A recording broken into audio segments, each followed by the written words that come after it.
પિતા માટે પુત્ર બન્યો યમરાજ। અમદાવાદના વાડજ આવેલ રામપ્રતાપનગર સોસાયટીમાં હત્યાનો બનાવ।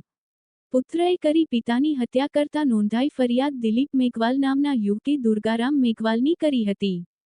પૈસાની માંગણી કરતા પિતાએ રૂપિયા ન આપતા કરાઈ હત્યા। ચપ્પુથી હુમલો કરી હત્યા કરવામાં આવી। વાડજ પોલીસે આરોપી પુત્રની કરી ધરપકડ।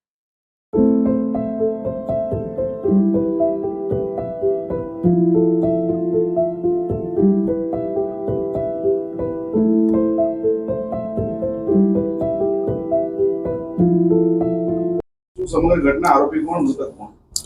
આમાં નવાવાડ નિર્ણયનગરની બાજુમાં જે રામપ્રતાપનગર સોસાયટી છે તેમાં દુર્ગારામ ઉગમારામ જે સિંગ ચણાની દુકાન ધરાવે છે તે દુકાનમાં એ પોતાનું કામ પરવારીને સાંજના 10:30 વાગ્યાની આસપાસ જમી અને ત્યાં ઉપર સુવા માટે ગયેલા હતા। એમના પરિવારની અંદર એમના પત્ની જમકુબેન અને 2 દીકરી છે, લતાબેન અને તરુણાબેન, અને 2 દીકરા દિલીપભાઈ, જે જયપુર ખાતે મિકેનિકલ એન્જિનિયરિંગનો અભ્યાસ કરેલ, પરંતુ તેની પોતાની અભ્યાસમાં રુચિ નહીં લાગેલ હોય તો કોઈ પણ કારણસર એનો અભ્યાસ પૂર્ણ થયેલ નથી અને તે અહીંયા કોઈ પણ પ્રકારની બેકારી જીવન જીવતો હતો।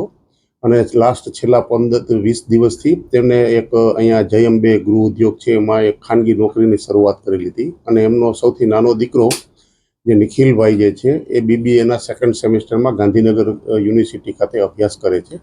આ કામે જે અવારનવાર એમને પોતાને થોડીક નશાયુક્ત હાલતમાં પૈસાની જરૂરિયાત હોય અને વાપરવાની વધારે રુચિ ધરાવતો હોય, એના પિતાજી સાથે પૈસાની માંગણી અવારનવાર કરતો હોય, પિતાજી એમને ઠપકો આપતા, તો આમને એના પિતાજી પ્રત્યે રોષ ઊભો થયેલો હોય દિલીપભાઈને, એટલે દિલીપભાઈએ એના તીક્ષ્ણ હથિયાર ચપ્પુ જે છે એ મારવાની તૈયારી ધારણ કરી અને પિતાજીની બાજુમાં ઉપરના માળે ઘરમાં સૂઈ ગયેલ હતા અને સવારના 5 વાગ્યાના સુમારે 27/6/2000 દિવસે રથયાત્રાના દિવસે એ પિતાજીને ઊંઘની હાલતમાં જ એમને તીક્ષ્ણ હથિયાર છરી વડે હુમલો કરી અને છાતીના ભાગે જમણી બાજુ તેમજ હાથ ઉપર, પીઠના પાછળના ભાગે, શરીરના જુદા જુદા ભાગ ઉપર હુમલો કરી અને આમાં ચીસાચીસને બૂમ થતાં બાજુના જ રૂમમાં સૂતેલ એમના દીકરી તરુણાબેન તથા લતાબેન આવી ગયેલા। આ તરુણાબેનને પણ એના ઉપર એના મારી નાખવાના ઈરાદે એના ઉપર પણ હુમલો કરી અને એના ડાબી બાજુના ભાગે ભમરની બાજુમાંથી જ એક તીક્ષ્ણ હથિયાર ચપ્પુ મારી દેતા અને પછી એને કાઢવા જતા એમનું હેન્ડલ તૂટી ગયેલું હતું અને એ હેન્ડલ ત્યાં સ્થળ ઉપરથી મળી આવેલું હતું।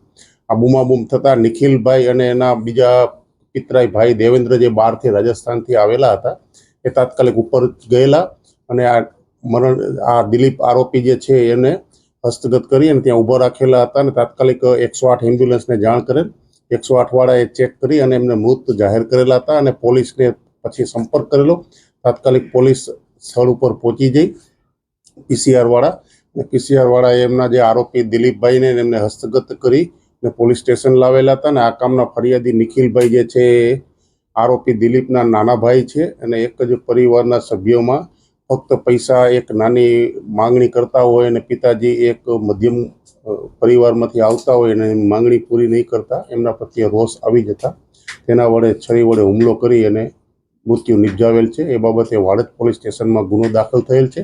આ બાબતે FSL તેમજ ફિંગરપ્રિન્ટ તેમજ અન્ય જે ફોરેન્સિક નિષ્ણાંતની મદદ લઈ અને આગળની તપાસ કાર્યવાહી હાથ ધરેલ છે।